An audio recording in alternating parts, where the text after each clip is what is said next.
In a noisy world where your mind is pulled in 1,000 directions every day, by notifications, demands, distractions, and desires, clarity is rare. And because clarity is rare, peace is rare, wisdom is rare, inner strength is rare. But to the Stoic, clarity is not something you wait for, it is something you train. You do not wake up clear-minded. You become clear-minded through discipline, through habit, through intention, because without structure, the mind collapses into chaos. The Stoics knew this. That's why they didn't just talk about philosophy, they lived it every single day, in small, deliberate, powerful habits that sharpened their judgment and fortified their soul. Habit 1.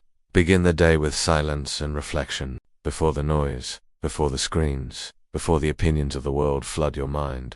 The Stoic spends a few minutes with his own thoughts. Marcus Aurelius wrote his meditations not for an audience, but for himself. Each morning, he reminded himself of what to expect: rudeness, selfishness, ignorance, and how to respond.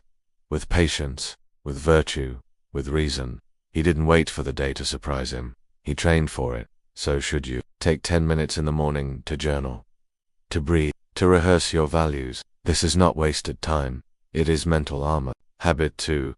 Practice voluntary discomfort. Most people live in a constant search for comfort and become fragile because of it.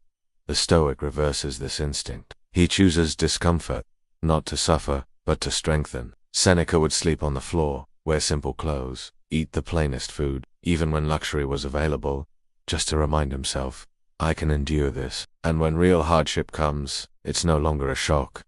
You can replicate this. Take cold showers, skip a meal, walk instead of drive, turn off your phone for hours. These simple practices build resilience. You don't have to suffer to grow, but you do have to choose challenge over ease. Habit 3. Live with clear boundaries. The Stoic knows what deserves his attention and what doesn't.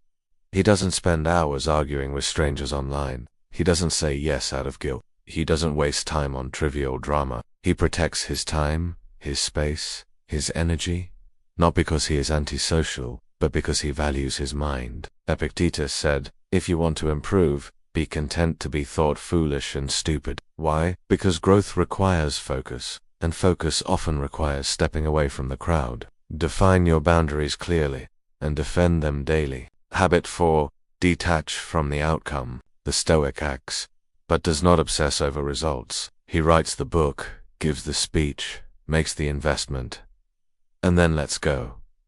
Why?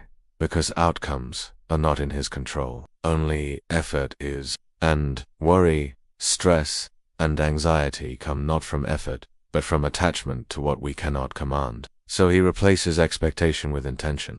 He says, I will give my best, and that is enough. This mindset is freedom. When you stop needing a guarantee, you become unstoppable. You don't act for reward, you act because it is right. Habit 5.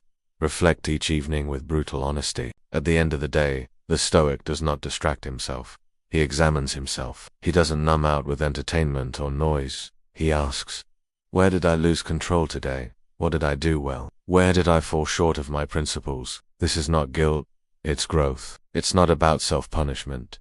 It's about, Seneca said, when the light has been removed and my wife has fallen silent, I examine my entire day and go back over what I've said and done. One honest reflection each night sharpens the mind more than 100 empty affirmations. Habit 6. Live aligned with virtue, not emotion. The Stoic does not let mood decide his behavior. He doesn't act kindly only when he feels like it. He doesn't work hard only when he's motivated. He doesn't stay calm only when life is smooth. He behaves consistently because his actions are rooted in principles, not passing feelings. Wisdom, courage, self-discipline, and justice. These are not feelings. They are choices. And he makes those choices daily, whether or not the emotions cooperate. This is the core of Stoic character. To do what's right, not what's easy. Habit 7. See every obstacle as a teacher. The Stoic never says, why me? He says, what is this teaching me? Marcus Aurelius reminded himself, what stands in the way becomes the way. That means traffic teaches patience. Criticism teaches composure. Failure teaches resilience. Betrayal teaches boundaries. Pain teaches presence. Everything is fuel. Everything is feedback. Nothing is wasted, unless you waste it. So, each day, when something goes wrong, don't resist it. Don't complain. Study it. Use it. Transform it. That is the Stoic superpower. The alchemy of turning adversity into advantage. These 7 habits are not impressive on the outside. They are not flashy. No one will clap for you because you skipped dessert, or took a cold shower, or sat quietly for 10 minutes. But that's the point. Stoic strength is quiet, internal, invisible. It does not seek praise. It does not need applause. It builds slowly, brick by brick, through action, through repetition, through discipline. If you want to become mentally strong, not just informed, but transformed, these habits are the foundation. Start small. Start where you are. You don't need to do them all at once. Begin with 1. But do it every day. Let it become who you are, not just something you try. Because in the end, the person who can control his habits controls his life. And while the world continues to chase trends, to drown in distraction, to break under pressure, you will remain grounded, focused, free, not because you were born different, but because you practice differently.